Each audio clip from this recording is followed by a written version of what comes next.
اعوذ باللہ من الشیطان الرجیم بسم اللہ الرحمن الرحیم رب اشرح لی صدری ویسر لی امری واحلل عقدۃ من لسانی یفقهوا قولی. ګرانو ملګرو، السلام علیکم ورحمۃ اللہ وبرکاتہ.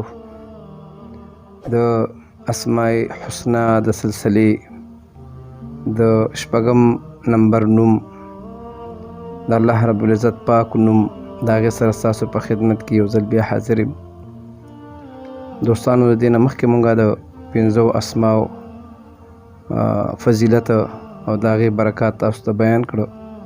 نن زه تاسو ته د السلامو برکات او د هغې وظایف بیانوم.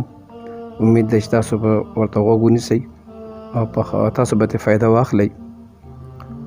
دوستانو، السلامو مطلب دی بے عیب ذات.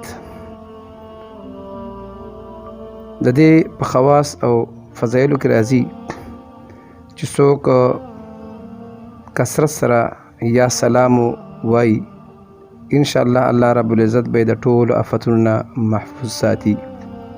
او که چېرته یو سړی ډېر سخت بیمار وي، چا په کور کې په ګاونډ کې خپلوانو کې، او د هغه سر ته څوک کیني او دواړه لاسونه اوچت کی او یا سلام 136 ځل ووایي اوچت آواز سره، چې هغه مریض یې هم واوري، انشاءالله العزیز دې مریض له به الله پاک شفا ورکي. او همدغه رنګې چې څوک د هر سحر مونځ نه پس زر پیرې یا سلام ووایي، الله رب العزت به د په علم کې برکت واچي، د ده به مطالعه، د ده به علم، د ده به پوهه ډېره زیاته شي. او دغه رنګې یا سلامو 141 ځل، یو څلوېښت ځل، که دا چېرته په بیمار باندې په کور کې په هر ځای کې یا سلامو یو څلوېښت ځل ووایو او په مریض دم کې الله رب العزت به دغه مریض له شفا ورکي. ګرانو ملګرو، د الله په نومونو کې ډېر لوی برکت دی. د یا سلامو په فضایلو کې راځي چې څوک یا سلام ډېر زیات وایي او یې ولیکي د خپل ځان سره یې کیدي، نو د یرې دپاره دا ډېر بهترین دی. د دا به مکمل د خپل دشمن نه د ده به یره نه وي. او دغه رنګې په بیمار باندې یولس ځل د مولو سره الله رب العزت به داغه بیماری او یره ختمږي. او که څوک د چا څوک مخالف وي، خفه وي تی یا دشمن وي، نو که چا لس کم 200 ځل پس کم خوږ شي باندې دم کو په خپل مخالف باندې، یا څوک خفه شوي په هغه باندې دا وخوړو، دغه مخالف او یا دشمن دا په مهربانه شي، دا به د تابعدار شي.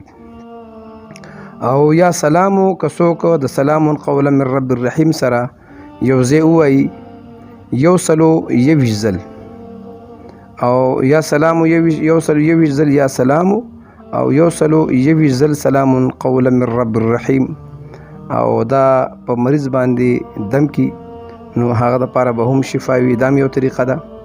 او که دغه رنګې ډېر پخوانی بیماري، بعضې کسان دي چې 10 کالونو ورته بیماري، نو پخپله یا بل څوک 15 ورځو پورې دی روزانه 819 ځل دا آیت کریمه ووایي او په دې مریض د دم کې که څومره زړه بیماري وي، الله رب العزت به د دې نوم په برکت هغه له شفا ورکي.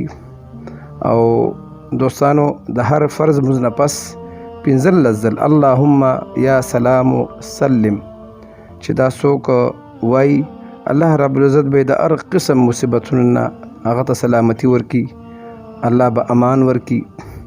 او داسې مریضان چې د هغه نه ډاکټران هم نور عاجزان تنګ شوي وي او د هغه په بیمارۍ باندې نه پوهېږي، علاج کوي او هغه ته شفا نه میلاویږي، فایده یې نه کېږي، نو د دې د یا سلامو 1,15,000 ځل ختم، دا ډېر بهترین ختم دی.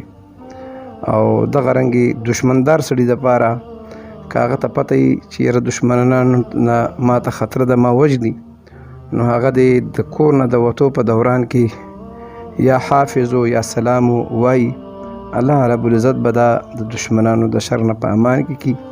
دوستانو یا سلام چې کوم دی لکه څنګه چې تاسو ته مو وویل او دا تاسو د دې په فضایلو په خواصو کې واورېدل چې یو د بیمارۍ د شفا دپاره او د دشمن نه د حفاظت دپاره او د خوف د یری دپاره دا ډېر بهترین وظیفه ده.